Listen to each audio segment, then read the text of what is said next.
வணக்கம். தலைப்புச் செய்திகள். சாலை பணிகளை செய்யாமலே ரூபாய் 3.23 கோடி பெற்றதாக புகார். திமுக முன்னாள் அமைச்சர் ஏவா வேலு உட்பட 11 பேர் மீது வழக்கு பதிவு. சர்வதேச போதைப்பொருள் எதிர்ப்பு தினத்தை முன்னிட்டு சென்னையில் போதைப்பொருள் எதிர்ப்பு விழிப்புணர்வு ஓட்டம் முதல்வர் விஜய் தொடங்கி வைத்து பங்கேற்றார்.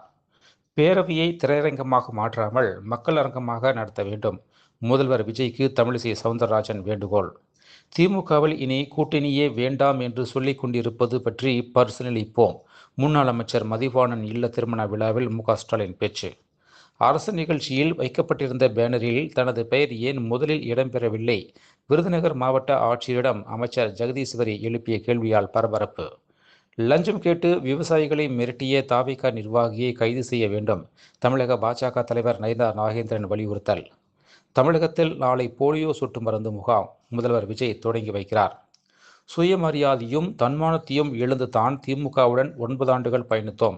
வேறு வழியில்லாமல் அவர்களின் சின்னத்தில் நின்றோம் என வைகோ வேதனை. என்னை உங்கள் வீட்டு பிள்ளையாக கருதி எந்த நேரத்திலும் தொடர்பு கொள்ளலாம். கும்பகோணம் சட்டமன்ற உறுப்பினர் அலுவலக திறப்பு விழாவில் அமைச்சர் வினோத் பேச்சு.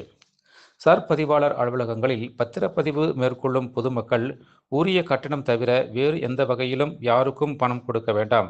பத்திரப்பதிவுத்துறை அமைச்சர் லோகேஷ் தமிழ்ச்செல்வன் திட்டவட்டம். கடந்த 5 ஆண்டுகால திமுக ஆட்சியின் சாதனைகள் தான் தாவேகாவின் வெள்ளை அறிக்கையில் இடம்பெற்றுள்ளன. முன்னாள் அமைச்சரும் எம்எல்ஏவுமான செந்தில் பாலாஜி விளக்கம். மத்திய அரசுடன் இணக்கமாக செல்ல தமிழக அரசு முடிவெடுத்திருப்பது வரவேற்கத்தக்கது. காஞ்சிபுரம் வந்த மத்திய நிதியமைச்சர் நிர்மலா சீதாராமன் பேட்டி.